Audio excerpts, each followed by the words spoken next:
नमस्कार दोस्तों, मैं विशाल चतुर्वेदी आज आप लोगों को एयर कूल्ड चिलर साइकिल के बारे में बताने वाला हूं कि एयर कूल्ड चिलर का साइकिल क्या है, किस प्रिंसिपल पे ये काम करता है। तो दोस्तों चलिए स्टार्ट करते हैं।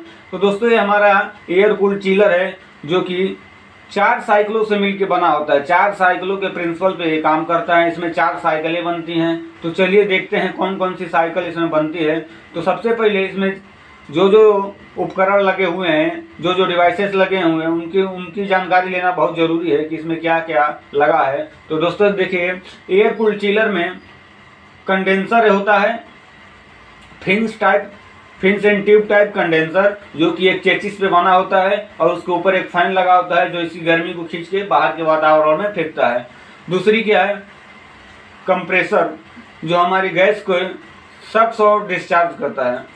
और तीसरी है दोस्तों ड्रायर जो है हमारे गैस के मॉइस्चर को ऑब्जर्व करता है और शुद्ध और अच्छा गैस फिल्टर करके आउट कराता है। अब चौथा है दोस्तों एक्सपेंशन डिवाइस, अब ईवी भी आती है, इलेक्ट्रॉनिक एक्सपेंशन वाल्व भी आती है, EEV जिसको बोलते हैं। और ये क्या है, एक्सपेंशन वाल्व है। अब इसका काम क्या है दोस्तों, इसका काम है कि गैस के प्रेशर को कम करके और हमारे चिलर को जितनी ज़रूरत है उतनी गैस को पास कराना। इसका काम किसका है, एक्सपेंशन वाल्व का। अब आगे बढ़ते हैं दोस्तों, ये क्या है, चिलर है। चिलर क्या है, shell and tube type chiller होता है। सेल एंड ट्यूब टाइप की तरह चिलर होता है, जिसमें सेल के अंदर ट्यूब को घुमाया होता है और इसके अंदर पानी भी भरा होता है। सेल ट्यूब के अंदर हमारी गैस रहती हैं और सेल के अंदर जो है पानी होती हैं। उसके बाद दोस्तों प्राइमरी पंप, सेकेंडरी पंप का काम है चिलर के पानी को आउट खींच के हमारे एचयू में पहुंचाना और फिर एचयू से जो आउट होता है वहां से खींच के हमारी प्राइमरी पंप ला के फिर से चिलर में पहुंचा देती है। अब दोस्तों देखिए एक्सपेंशन टैंक का मतलब क्या है दोस्तों, इसका काम ये है कि जब हमारी चिलर ठंडी हो जाती हैं, चिल्ड हो जाती हैं, तो इसको पानी की और ज़रूरत पड़ती है। तो एक्सपेंशन टैंक से पानी डायरेक्ट हमारे चिलर में आ जाता है इसके ज़रूरत के हिसाब से। उसके बाद अब देखिए, अब हमारा एचयू है, रूम है, रिटर्न डक्ट है, सप्लाई डक्ट है, फ्रेश एयर है, एग्जॉस्ट डक्ट है जो खराब स्मोक वाली एयर होती हैं उसको आउट कराने का भी एक डक्ट लगा होता है। तो दोस्तों इतनी चीज़ों से मिलके हमारे एयर कूल्ड चिलर की साइकिल इसी प्रिंसिपल पे काम करता है। तो चलिए स्टार्ट करते हैं। अब दोस्तों देखिए, एयर कूल्ड चिलर में मुख्यतः 4 साइकिल बनते हैं। कितने साइकिल, 4 साइकिल। ये 4 साइकिलों के प्रिंसिपल पे पूरा काम करता है। अब 4 साइकिल कौन कौन सा है इसको भी समझ लीजिए।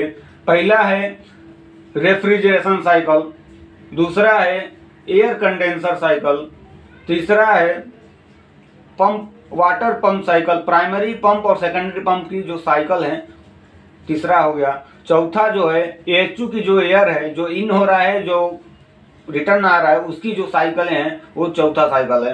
तो दोस्तों मुख्यतः 4 साइकिल से मिलके हमारी पूरी वाटर एयर कूल्ड चिलर का साइकिल तैयार होता है। तो चलिए स्टार्ट करते हैं कि इसकी साइकिल कैसे काम करता है। तो दोस्तों देखिए, ये हमारा एक कंप्रेसर लगा हुआ है, जो कंप्रेसर गैस को डिस्चार्ज करता है high pressure high temperature vapour के थ्रू डिस्चार्ज लाइन से होते हुए हमारी गैस जो है कंडेंसर में आती है। कंडेंसर में आने के बाद, आधे कॉइल में आने के बाद हमारी जो गैस होती हैं वह वेपर से लिक्विड में परिवर्तित हो जाती हैं। अब इसका काम कैसे परिवर्तित होता है, कंडेंसर का काम क्या है इसको भी समझिए। जब हमारी gas high temperature high pressure vapour discharge line के थ्रू गैस हमारी कंडेंसर में जब इन होती है तो कंडेंसर में गैस को कंडेंसिंग किया जाता है। मतलब गैस का जो हाई प्रेशर हाई टेम्परेचर, जब हाई प्रेशर होगा तो हाई टेम्परेचर होगा और हाई टेम्परेचर होगा तो इसमें वो गर्म होगा, उसका टेम्परेचर जो है ज़्यादा गर्म होगा, हीट होगा। तो अपनी हीट को क्या करता है, अपनी हीट को बाहर के वातावरण में छोड़ता है और बाहर की वातावरण में ठंडी हवा जो है अब्जॉर्ब करता है और गैस जो है ठंडी होती है अपनी गर्मी को बाहर करती है। तो उससे क्या होता है, वेपर से लिक्विड में गैस परिवर्तित हो जाता है। ये काम कौन कराता है, कंडेंसर और रिफाइन मिलकर कराते हैं। अब आगे चलिए, जब आगे लिक्विड बन गया, लिक्विड बनने के बाद क्या होता है, high pressure high temperature liquid, high pressure high temperature liquid जब कंडेंसर से आउट होता है तो हाई प्रेशर हाई टेम्परेचर इस लाइन के थ्रू आती है और आगे क्या ड्रायर लगा हुआ था। अब ड्रायर का क्या काम है दोस्तों, ड्रायर या फिल्टर बोलते हैं इसको, फिल्टर का काम क्या है दोस्तों, गैस की मॉइस्चर को अब्जॉर्ब करना। जो गैस में जो भी मॉइस्चर है उसको अब्जॉर्ब करता है, उसको फिल्टर करता है, उसके बाद शुद्ध गैस को जो है ड्रायर के बाद आउट कराता है और आउट कराने के बाद एक्सपेंशन वाल्व में जाता है। अब एक्सपेंशन वाल्व का काम है दोस्तों क्या है, उसको भी समझिए अच्छी तरीके से। एक्सपेंशन वाल्व का काम ये है कि किसी भी हाई प्रेशर, अभी यहाँ से क्या आ रहा है, high pressure high temperature liquid, मतलब इसकी प्रेशर हाई है और टेम्परेचर भी हाई है। अगर एक्सपेंशन वाल्व ना लगाया जाए तो direct high pressure high temperature liquid हमारे चिलर में इन होगा और वहीं से आउट हो जाएगा। तो जो स्थिति यहाँ बन रही है वही स्थिति यहाँ भी बनेगी। यहाँ भी हाई प्रेशर हाई टेम्परेचर है, जब हाई टेम्परेचर रहेगा तो कॉइल चिल्ड नहीं होगा, पानी चिल्ड नहीं होगा अंदर की, तो मतलब नहीं है। फिर इसके लिए एक्सपेंशन डिवाइस लगाया जाता है कि प्रेशर को कम करके, गैस के प्रेशर को कम करेगा, उसकी टेम्परेचर को कम करेगा और जो हमारे चिलर में जितनी गैस की जरूरत है उतना ही गैस इन कराएगा। अब ये काम कैसे करता है दोस्तों, देखिए, अगर किसी भी चीज़ की अगर आप प्रेशर को कम कर देते हैं तो उसकी टेम्परेचर ऑटोमेटिक क्या होती है, कम हो जाती है। प्रेशर कम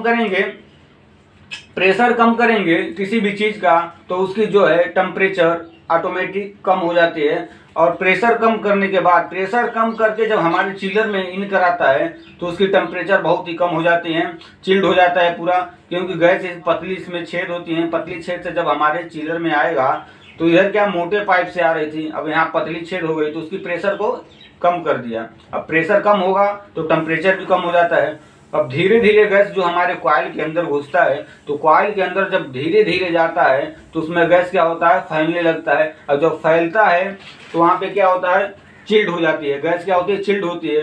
चिल्ड होने के कारण हमारी कॉइल भी चिल्ड हो जाती है, क्योंकि कॉइल में ही हमारी गैस प्रवाह करती है और सेल के अंदर जो है पानी होता है। तो जब कॉइल पूरा चिल्ड हो जाएगा तो इसके अंदर पानी भरा है, तो जब कॉइल चिल्ड होगा उसमें पानी में कॉइल डूबा है तो अब पानी के गर्मी को कॉइल अब्जॉर्ब करेगा और गैस जो है गर्म हो जाएगा और इसमें लिक्विड से वेपर के फॉर्म में आ जाता है। जो लिक्विड है जब गैस उसकी गर्मी को ऑब्जर्व करता है, गर्मी को ऑब्जर्व करने के बाद वह वेपर में परिवर्तित हो जाता है और वेपर में परिवर्तित होकर सक्शन लाइन में कंप्रेसर खींच लेता है उसको वापस। तो दोस्तों ये रेफ्रिजरेशन का साइकिल था। अब देखिए, अब हमारी पानी चिल्ड हो गई, ठीक है, पूरा सर्कल आपने समझ लिया। अब देखिए, अब एयर साइकिल क्या है, कंडेंसर की जो एयर साइकिल है वो क्या है। अब जब हमारी high pressure high temperature vapour जो है कंडेंसर के अंदर आता है तो हमारी कंडेंसर पूरी हीट हो जाती है और गैस की गर्मी को निकालने के लिए, गैस की गर्मी को ऑब्जर्व करने के लिए एक ऊपर फैन लगा होता है, एक मोटर लगा होता है जो कि एयर को कंडेंसर के अंदर से चल नहीं रहा है लेकिन छोड़िए। अब एक कंडेंसर क्या है, गर्म है। अब इसकी गर्मी को निकालने के लिए इसके अंदर से फैन क्या है, एक चेचिस पे बना होता है कंडेंसर जो कि पूरा पैक होता है। ये जो हवा खींचेगा सिर्फ कंडेंसर का खींचेगा, बाहर का नहीं खींचता है क्योंकि ये पूरी पैक होती हैं और उसके ऊपर फैन कसी होती हैं। तो फैन क्या करेगा, कंडेंसर की अंदर की गर्मी को खींचेगा तो बाहर से जो कॉइल के अंदर से हवा देखिए इधर से इन करेगा और यहाँ से भी इन करेगा। जब बाहर के वातावरण ठंडी होती है, बाहर की हवा ठंडी है, अब जब ठंडी हवा गर्म कंडेंसर पे टच होगा तो हमारी हवा भी जो एयर भी है वो भी गर्म होती है और इसकी गर्मी को खींच के बाहर फेंक देती है। देखिए बाहर फेंक दे रही है। तो ये हमारा कंडेंसर की एयर साइकिल होती है। अब तीसरी साइकिल समझते हैं दोस्तों।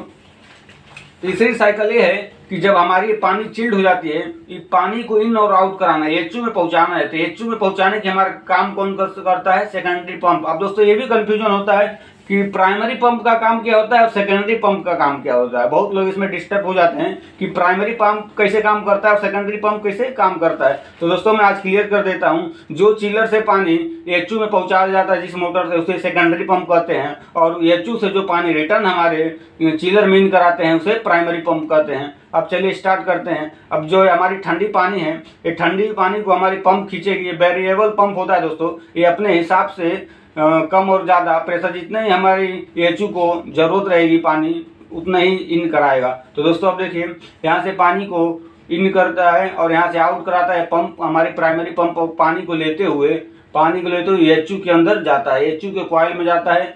और एचयू के कॉइल में जाने के बाद वहाँ पे एचयू का कॉइल जो है चिल्ड हो जाता है, और हमारे रूम की एयर जो रिटर्न एयर आती है वही खींच के फिल्टर से फिल्टर करके और कॉइल के ऊपर से हवा को टकराया जाता है। जो फैन है, फैन हवा को खींचती है तो हवा जाके कॉइल पर टकराती है। कॉइल ठंडी होती है, ठंडी होने के बाद जब हवा इस पर टकराती है तो ये भी हवा भी क्या होती है, ठंडी हो जाती है। और ठंडी होके हमारे मोटर से जो ब्लोअर होता है खींच के हमारे रूम में पहुंचाता है, फिर वही रिटर्न हवा खींचती है, फिर वही पहुंचाता है। अब दोस्तों देखिए, अब जो है हमारा सेकेंडरी पंप जो है वाटर पंप, चिलर का जो ठंडी पानी है, चिल्ड पानी है, वो हमारा सेकेंडरी पंप लेके जाता है और एचयू के अंदर छोड़ता है। अब यहाँ से आउट कराता है पानी। तो आउट होता है तो हमारी प्राइमरी पंप जो है खींचती है। अब प्राइमरी पंप कैसे खींचती है, यहाँ पे एक बैलेंसिंग वाल्व लगाता है जिससे हम इसको एडजस्ट कर सकते हैं। 10 डिग्री, अगर 7 डिग्री इसमें इन हो रहा है तो इसमें 7 इन हो रहा है तो कम से कम 9 या 10 डिग्री आउट कराएगा। अगर 10 डिग्री इन हो रहा है तो 12 डिग्री आउट कराएगा। 3 और 5 का अंतर रहता है, मतलब कि 3 और 5 का इसमें डिफरेंस रहता है। अब देखिए, अब हमारी जो है वाटर थोड़ी गर्म हो जाती है। जब इसके अंदर को गर्मी को कॉइल ऑब्जॉर्व करती है तो बाहर आती है तो थोड़ी टेम्परेचर 5 डिग्री या 3 डिग्री बढ़ जाती है। अब वो पानी को लेके बैलेंसिंग वाल्व के थ्रू हमारी पानी जो है प्राइमरी पंप को खींच के वापस चिलर में पहुंचा देती है। ये हो गया हमारा दोस्तों पंप की वाटर की साइकिल। अब देखिए एक्सपेंशन टैंक का काम क्या होता है। एक्सपेंशन टैंक का काम ये होता है दोस्तों, जब हमारी चिलर जब चिल्ड हो जाती है, चिलर चिल्ड होने के बाद इसको जब चिलर चिल्ड हो जाती है तो पानी की और ज़रूरत पड़ती है, और पानी की ज़रूरत पड़ने के नाते एक्सपेंशन टैंक होता है। ये अपने ऑटोमेटिक ये पानी क्या है जो है हमारे चिलर में डायरेक्ट आ जाती है। उसके बाद जब हम अपने चिलर को बंद करते हैं, तो पानी क्या होती है, नॉर्मल स्थिति में आ जाती है। जब नॉर्मल स्थिति में आ जाती है तो क्या होता है, पानी फैलने लगती है। चिल्ड रहती है तो उसको और ज़रूरत पड़ता है, और कुछ जो पानी है जो इसी में ख़त्म हो जाती है थोड़ी मोड़ी, तो उसको एक्सपेंशन टैंक पूरा करता है। लेकिन जब चिलर बंद कर दिया जाए, बंद करने के बाद इसकी क्या है, जो टेम्परेचर है वो बढ़ जाती है, जो चिल्ड होता है फिर नॉर्मल में आ जाता है। तो नॉर्मल जब आता है तो पानी को जगह चाहिए फैलने के लिए, तो जगह क्या होता है, फिर इसी लाइन के द्वारा एक्सपेंशन टैंक में वापस चला जाता है। तो ये काम है एक्सपेंशन टैंक का। अब देखिए, अब एचयू की साइकिल समझिए। एचयू में क्या है, इधर क्या फिल्टर लगा होता है, बीच में कॉइल लगा है, उसके आगे फैन लगा है, और फैन के आगे डक्ट लगा है। तब देखिए इसका काम क्या है, रूम की फ्रेश एयर को, रूम की जो एयर है, और यहाँ से एक फ्रेश एयर लेते हैं, बाहर से फ्रेश एयर लेते हैं थोड़ा, और जो रूम की जो रिटर्न एयर है, दोनों एयर मिक्स होके मिक्स चैम्बर से हमारी कॉइल के ऊपर टकराती है, तो हमारी एयर भी ठंडी होती है और डक्ट के थ्रू हमारे रूम में आता है, और फिर यही रूम के अंदर की गर्मी को ऑब्जर्व करता है। रूम के अंदर को गर्मी को ऑब्जर्व करने के बाद रिटर्न फिर इधर से ले लिया जाता है, और इधर से फ्रेश एयर और यहाँ का रिटर्न एयर दोनों मिला के मिक्सिंग चैम्बर से मिक्स होकर फिल्टर होकर फिर वही क्रिया लगातार चलती रहती है। कॉइल पे टकराती है, कॉइल ठंडा होता है, हवा ठंडी होती है, फिर वो क्या करता है, फैन खींच के डक्ट के द्वारा रूम में पहुंचाता है। वहीं पे रिटर्न सप्लाई के लिए डक्ट लगा होता है, और मेन सप्लाई के लिए भी डक्ट लगा होता है। और उसके बाद दोस्तों देखिए, जब रिटर्न खींचता है तो जो इसमें स्मोक एयर होते हैं उसको आउट कराया जाता है। गंदी जो हवाएं होती हैं उसको एग्जस्ट डक्ट के द्वारा यहाँ पे आउट कराया जाता है। जितना आउट कराया जाता है उतना ही फ्रेश एयर लिया भी जाता है, और रिटर्न एयर भी लिया जाता है। तो यही प्रक्रिया दोस्तों एयर का भी चलता रहता है। यही दोस्तों एयर कूल्ड चिलर की साइकिल है। इसी प्रिंसिपल पे पूरा हमारा चिलर काम करता है। तो उसमें कोई ज़्यादा कोई दिमाग लगाने वाली बात नहीं है, बहुत ही सीधा और सिंपल है, बहुत ही साधारण है, और सरल भाषा में समझाने को आपको कोशिश किया है कि जब हमारी बातें आप तक पहुँच जाएँ। इसी भाषा का उपयोग किया हूँ। तो दोस्तों आशा करता हूँ कि आपको बहुत ही अच्छी तरीक़ों से समझ में आया होगा। अगर कुछ नहीं समझ में आता है तो कमेंट में लिखिए, मैं उसका जवाब जरूर दूंगा। तो चलिए दोस्तों, मिलते हैं नेक्स्ट वीडियो में। नमस्कार, धन्यवाद।